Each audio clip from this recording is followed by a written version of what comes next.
के राष्ट्रीय अध्यक्ष हरिराम चौबे जी से पूछते हैं कि जो स्वामी प्रसाद मौर्य ने रामायण पर बोला है उसके बारे में क्या कहना है। देखिए,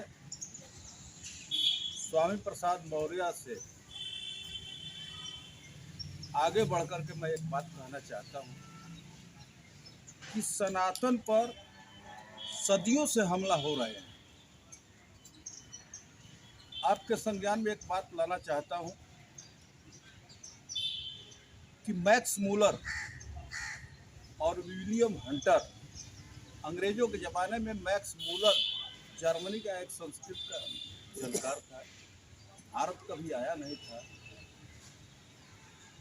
और उसके माध्यम से सनातन के धर्म ग्रंथों में जिस तरह विकृतियां पैदा करके सनातन को विकृत करने का कार्य हुआ वो आज तक चला आ रहा है। क्योंकि आप एक जुमला सुनते हैं कि फूट डालो और राज्य करो, ये चाहे अंग्रेज हो और चाहे विदेशी आक्रमणकारी हो, दोनों की यही नीतियाँ थी। अब रही बात रामचरितमानस का, ये एक विभत्स चेहरा, विकृत मानसिकता और कुंठित व्यक्ति का ये टिप्पणी जो इसके लायक था नहीं। रामचरितमानस के विषय में इसको रंच मात्र भी ज्ञान नहीं है और इस तरह का उपदेश देता है। अरे हिंदी में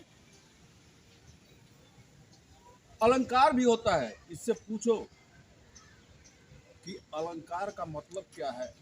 एक शब्द के कितने अर्थ होते हैं, लेकिन आज ये राजनीति के परिदृश्य से ये ओलझ होता हुआ व्यक्ति एक कुंठित ग्रस्त हो गया है और इसको भारत से लेना देना तो बहुत सारे लोग कमेंट किया करते हैं। मैं एक बात और कहना चाहता हूँ, यही नीतियाँ जो है बिहार के शिक्षा मंत्री का रहा है। सनातन के विषय में इन लोगों का ध्यान नहीं है, सनातन के विषय में कोई शिक्षा नहीं है, कोई ज्ञान नहीं है। सनातन क्या है? सनातन प्रकृति का अनुसरण ही सनातन है, और सनातन ही हिंदुत्व है, सनातन ही ब्राह्मणवाद है, सनातन ही मनुस्मृति है।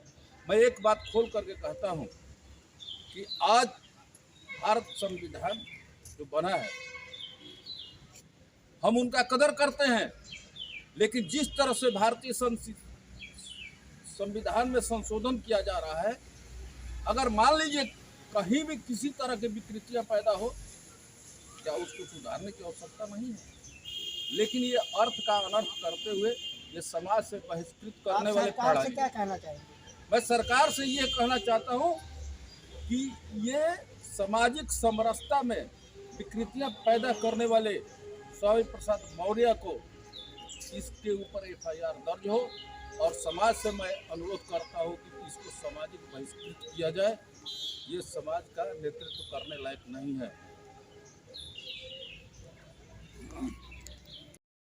देखिए, स्वामी प्रसाद मौर्य की बात है, जहाँ तक है रामायण के विषय में बोले हैं। सबसे बड़ी बात तो है कि आदमी वही बोल सकता है किसी चीज़ के विषय में जिसको अध्यात्म का ज्ञान हो या तो आत्म का ज्ञान हो। जो भी आज इस समय सुन रहा है स्वामी प्रसाद मौर्य को केवल गाली दे रहा है और कुछ नहीं कह रहा है। ये क्योंकि अपनी राजनीति के स्वार्थ के लिए ये लोग कहीं रामायण को गलत कहेंगे, फिर कहीं कुरान को गलत कहेंगे। इसके बाद ये लोगों का मेन है कि जहाँ हिंदू और मोहम्मडन ज़्यादा जनता हो वहाँ उल्टा सीधा बोल करके दोनों को लड़ाना। आज स्वामी प्रसाद मौर्य आज की बात कर रहे हैं, मैं पहले की बात कर रहा हूँ कि हमेशा से हिंदू मुसलमान को लड़ाने की इन लोगों की जो नीयत रहती है।